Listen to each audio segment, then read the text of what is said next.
Strings Revisited.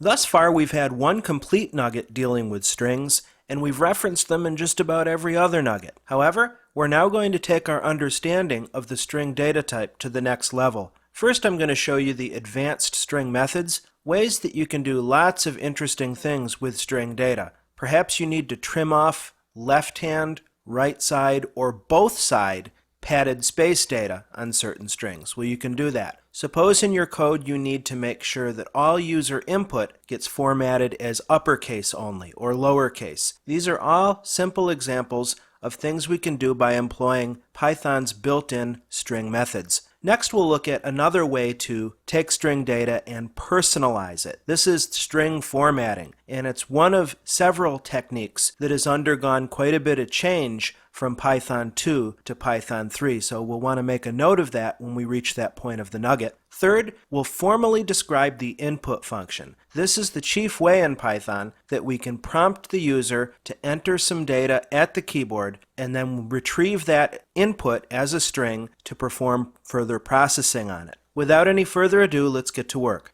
String methods. You'll note at the top of this whiteboard I've given you a URL pointer to go into the Python version 3 online help, into their library subdirectory, and there's a page called Standard Types. Specifically, in this Standard Types article, there's a bookmark, section 5.6.1, called String Methods, that gives us a really nice list of all of the methods that we can apply to string objects. A lot of them are pretty self-explanatory. For instance, the capitalized method is going to return a copy of the string with only its first character capitalized. Count, we can change the encoding of a string. That may be useful, for instance, if we want to take strings and move them from the default Unicode and bring them back to ASCII for whatever reason. Find, format, some of these we've looked at already, but a lot of them are brand new. I just wanted to give you a heads up to this page so again you would know where to go to look up this information.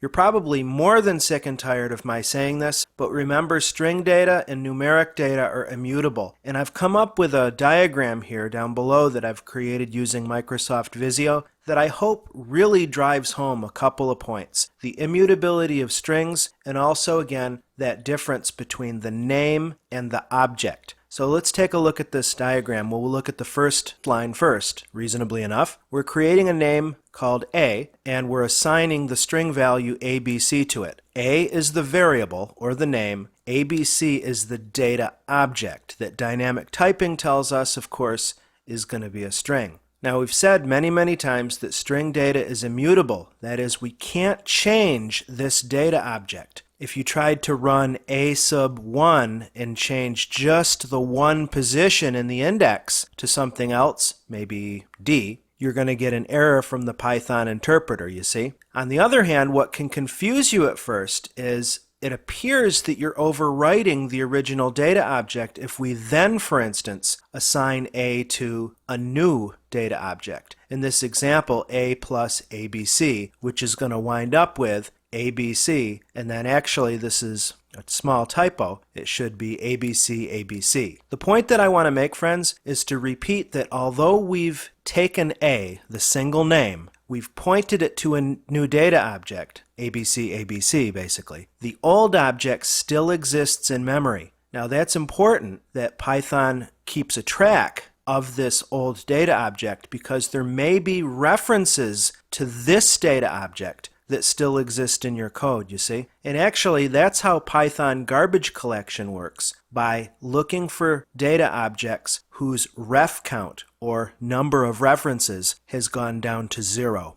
We're going to demonstrate some advanced string methods by first of all creating a name, I'm calling it str1, that gives us this string literal called this is a sample string. And now what we'll do is begin to manipulate the string, manipulate the data object. Specifically, the first thing I'll do is do an str1 dot, and as we know by now, this brings up the methods that are attached to that member, to that name, which of course, to again extend our knowledge, dynamic typing is that these are methods that pertain to strings. And I'm going to make sure that I'm arrowed over capitalize. And here's a better tip. In the past, I've told you that you can strike the tab key to select one of these methods. What works better at least it's a little bit faster on my PC, is to use the space bar instead. So just to let you know. Now some of these advanced string methods don't have any arguments. You notice the online help tells us that capitalize simply runs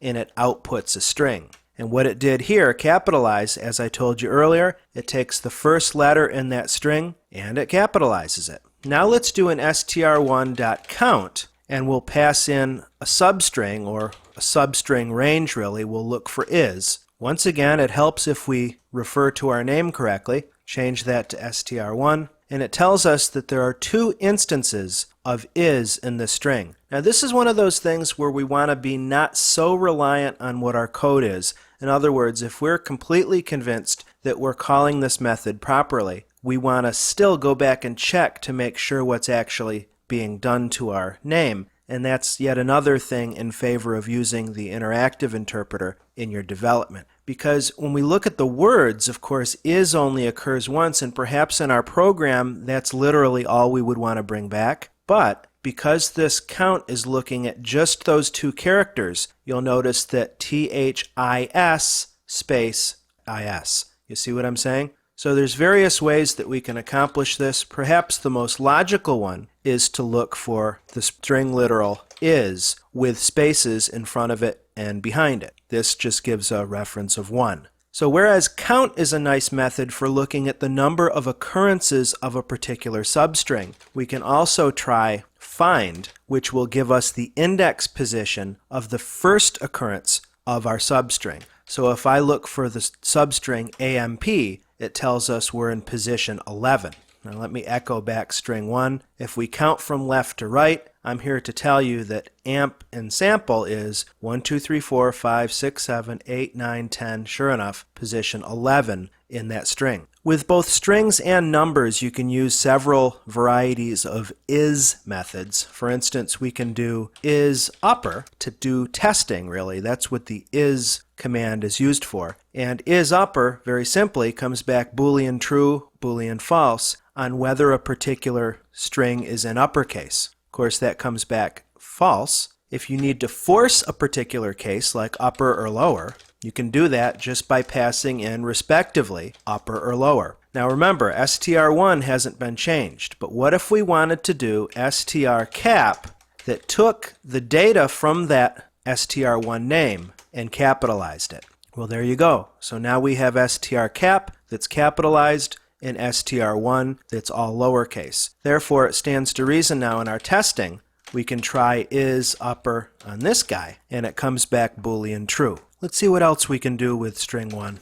How about title, which is going to put the string in title case where each word is started off with a capital letter. Let's now define a name called string 2. And this string happens to have intentionally some embedded space. Remember, spaces are nothing more than string characters, both in front of and behind it. So this can be useful for us because we can try out lstrip to strip out white space to the left of the first character in the string. You can also do rstrip that does the exact same thing on the right, or finally just the plain old strip function to remove all white space. That can be really helpful, especially when we're working with files and we're trying to clean data coming in from those files. Let's echo str1 again just so we remember what this was. And now let me show you another really particularly useful method called replace. And this is useful for substitution purposes, such as we could look for the first occurrence of sample and replace it with another string, test, you see? Yet again, remember, str1, the original data object still exists. If we want to actually do this substitution, we're going to need to define a new name, like so. Let's define str3, and the reason why I included 2 commas here is just to bring out a point, and that is there may be cases where you need to split a string into its constituent parts. I find it best to quote out the delimiter. You could have white space being a delimiter between characters or substrings in your string, or it could be a colon depending upon what you're doing. I'm using the comma as my delimiter, so I'm going to pass that in specifically to the split function, and notice what comes back. What you get as output is a list wherein each element in the list is split at the delimiter that you put in to the function. To do just the opposite, to do a join, I'll create a sample string for us. So we'll create this list and then watch what I'm going to do. I'm going to create a new name called week, run the join function on a quoted space, and then I'm going to pass in the sequence. You notice what that did, this is kind of a hack here. We're running join on, in this case, an empty space. So the resulting output is a single string that contains a space between each element in the original list. Have you ever worked with malmerge? Malmerge was one of the first things I learned how to do once I got into the Microsoft Office applications past the traditional beginner intermediate stage of depth. You'll recall in a malmerge, you're combining some database. That database in all likelihood contains names, addresses, etc. And you're selectively plugging in or substituting those data objects from your database into, say, mailing labels or a form letter. It could be a statement, a billing statement, and the like. That's exactly what I think of, the malmerge, when we consider string formatting in Python. It's a way to take your string data and personalize it based on static information or perhaps dynamic information that already exists in names. Now here's the deal. In Python 2, and supported still in Python 3, we can do string formatting expressions by using a syntax that comes directly from the C programming language, in particular its implementation of its printf function. Therefore, if you have experience using C, this should look very familiar. However, best practice now states that eventually it stands to reason that Python may drop support for this old C-style string formatting syntax that we're going to describe momentarily. And now what we have in Python 3 as a suggested approach to do string formatting is to do string formatting by means of a method call. Now let's take them one at a time. The C-style string formatting expressions work like this. Let's look at the first example of our sample code. I'm declaring a variable, or actually initializing a name, to be more Pythonic about it, and assigning the name s to a string literal, in which we have variable data plugged in, don't we? We have %s and then %d, such that we have blank has blank vacation days left, and then we're throwing in yet a third %sign, and then afterwards in parentheses we're providing what we're going to swap in. Now I want you to understand the s and d are pre-formatted string format codes. S stands for string, D stands for decimal. There's a whole bunch of these codes that you can look up in the Python documentation at your leisure. So these are not arbitrary. We couldn't just say %A has %B vacation days. We're going to get an error raised.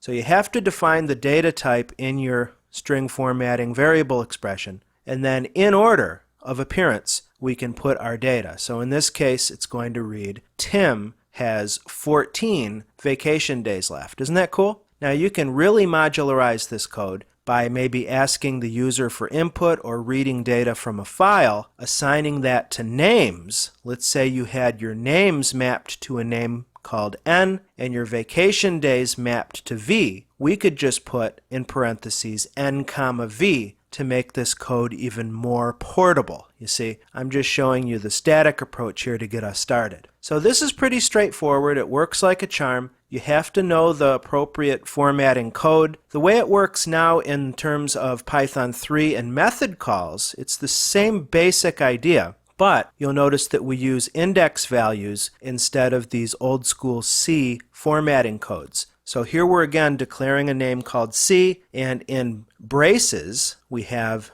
0, 1. And again, position is important here. We want to start with 0. Indexing is always 0 based, and proceed through with our substitution sequentially going in that direction. The other thing that's important here is you'll notice the format call. When we call a function, or call a method in this case, you have the object, then we use dot, and then we can instantiate that function. So we're using the format method for strings, which takes n number of input parameters depending upon how many substitutions you have. Here we have just 2, 0 and 1. Now why is this better than the old school? Well, one thing that's cool is we don't have to worry about the format codes. And speaking of which, you notice that dynamic typing is taking place here. These index position values just deal with positions in your input list, your arguments, 0, 1, 2. Python will on the fly apply the appropriate data type, to those data objects. The net result, though, is the same. Tim has 14 vacation days left. Good and good. Before we move on to our next demo, I want to just give a nod to this phrase here that I've called out with an exclamation mark, and that is Python 3000. Python 3000 and Py3k are two tongue-in-cheek nicknames that many in the Python community refer to for Python 3. I mentioned this at the beginning of our training, and it bears repeating again, that at least as of this recording in mid-April 2010, Python 2 is really the dominant version of Python used in the world today. Gradually, though, we're eventually going to move to the Python 3k platform as being the world standard. But I just wanted to yet again make that point. And if you do see references to Py3k or Python 3000, you'll now know what's meant by that. To lead off our demo of string formatting, I've created a name called SC, and you notice that I'm using the C-style old-school string formatting here, where %s represents a string data type that's pulled first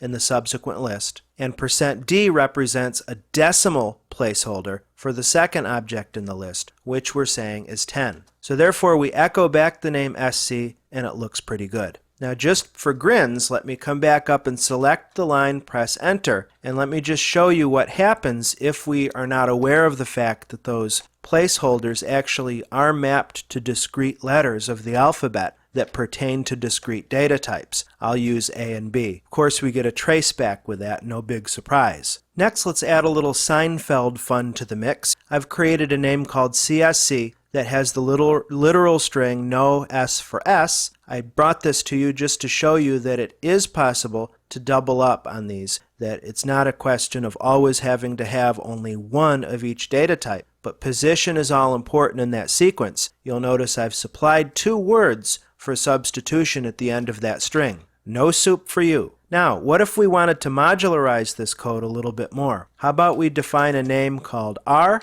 that will be rest, W will be the weary. Now how we create these names, it could be through the input function, it could be through reading a file. I'm just statically assigning the names to a string data object for now. And now let me come up and redefine CSC. And this time, note that I'm not going to mess with the %s and %s. But what I am going to do to port this code, to modularize it a bit more, is that I'm now going to swap in those names. See? Same effect. No rest for the weary. Now we'll transition from the C style of doing string formatting to the Python 3 or Python 3000 format method variety. You'll see I've created a name called arb that has 3 substitutions in here, 0, 1, and 2, dot format, and then we're bringing in, as you can see plainly, 3 string literals. This, that, and the other. And then our final example, arb2, this one can too. This is to ask the question, well, what happens if we use 1-based sequencing instead of 0-based sequencing? Will Python know enough that we want to bring in bird for 1 and sing for 2?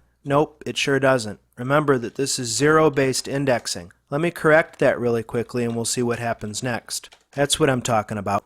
Obtaining keyboard input. In order to make our Python programs as flexible as possible, we need to have a method for bringing in, say, keyboard-based data, string data, from the user. And we use the input function to do this with. There was raw input in Python 2, so don't be surprised when you see references to raw input in Python articles that you read online. They're obviously referring to Python 2. In Python 3, we just have the input function that does the same thing. We've used this in a lot of demos thus far, you'll remember. We call the function and then supply an optional prompt, and the output of that function is, of course, a string. And you'll need to apply some kind of transformation function if you want to take that string value and turn it into, say, an integer or a float, you see? Now, above that, though, the whole keyboard input thing in Python, if you don't mind my technical language, comes to us from the standard library module called sys. Standard in or stdin essentially just refers to keyboard-based input, and in Python, standard out is the same standard output that you get, say, in Unix, Linux, and Mac OS, even Windows for that matter,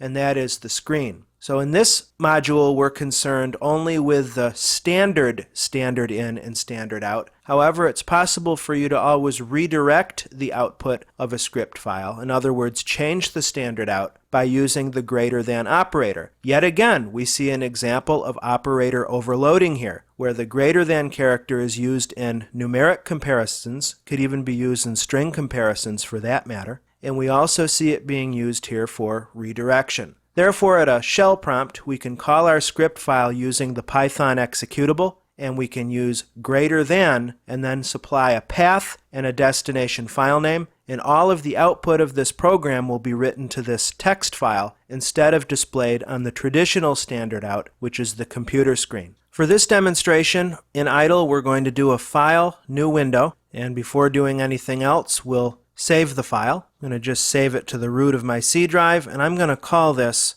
kinput.py. Don't forget about that py.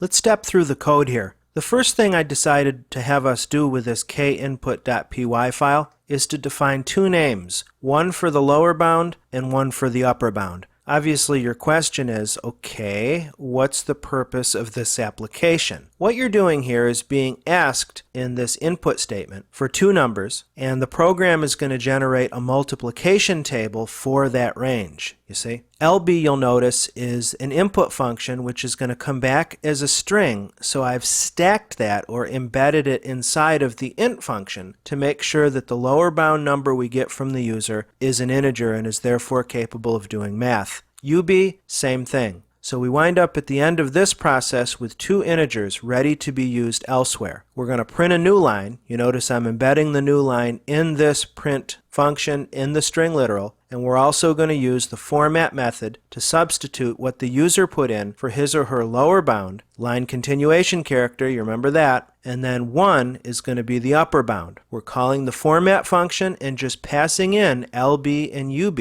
so this will be dynamically suited to whatever the user puts in. Next, we're going to gather input on whether or not to proceed. We're defining a string name called verif, and we're asking for either a y or an n. The response name is going to be the result of this input from the user, and it's going to shift it to lowercase. That's going to trap the situation of what if a user were to put in uppercase y? What if a user were to put in uppercase n? By forcing their response to be lowercase, we're minimizing the risk of the application having an exception that's unhandled. Of course, if you're thinking Pythonically, you're thinking to yourself stuff like, well, what if the user puts in the word yes? What if the user puts in the word no? What if the user just presses enter or escape? Those are all examples of exceptions. In procedural programming, we want to anticipate everything possible that a user can do in the program and develop some routine, some exception handler to deal with those events. We're gradually getting there, though. We're looking at just in a narrow context right now and applying what we've learned thus far. Now, in the next couple of nuggets, we're going to start looking at conditional logic, so this if block is going to make a lot of sense. Right now, I'd just like you to skate along with me and take what I'm saying at face value. Our if logic says that if the response, this name here, is y, then we're going to run a simple for loop, which we'll also learn about in a very near future nugget, that iterates from the lower bound to the upper bound plus 1. Now the reason I put upper bound plus 1 here is because the for loop is not inclusive of the upper member of that range. So if the lower bound were 1 and the upper bound were 10, then this for loop will iterate from 1 until 10. We don't want that. We're actually going to go to whatever the user puts as his or her upper bound and print out the multiplication table for that range. The resulting output, as you see here, will be I, which in this case is the iterable where we're moving through, string literal x, just to denote multiplication, multiplier, that's the upper loop that we're running through, the number, the lower bound and upper bound that the user has put in, string literal equal, and then finally I times the multiplier. If the response is actually anything else, we could have done an elif to capture the n reply, but here I'm trying to bring in more exception handling to the code. So if the user does anything else besides press y, then we're going to print we're done and the program will terminate. Enough explanation. Let's open the Run menu and choose Run Module. We're asked for the lower bound. I'll put 1. Enter the upper bound. We'll put 3. Comes back. You chose 1 as your lower bound and 3 as your upper bound. Proceed. I'll say yes. And there we go. Now you notice how it's working here. The multiplication table is going from 1 until 10, and we've got lower bound plus 1, lower bound plus 2. Now there's more we could do to make this look prettier, but I hope you get the general idea. Let's come back to our code one more time to wrap up. The outside for loop takes the user's lower and upper bound and makes sure that we calculate a full 1 to 10 multiplying range for each value that the user plugs into this application. Strings Revisited Review. In this nugget, we delved further and deeper into how to use strings in Python 3. We began with looking at a hearty sampling of the string methods that Python makes available to us to format string output and pass things along in the way that we need those strings passed along in our Python application. We then looked at string formatting in both of its varieties, the Python 2/3 C style and then the late Python 2 but predominantly Python 3 format method function of doing string formatting and string substitution. Third, we looked at the input function formally. I hope now you have a really crystal clear idea of the syntax of the input command, how it's used, and how it can be really effective to modularize and make your code as accurate and goal-oriented as possible. I hope that this has been informative for you, and I'd like to thank you for viewing.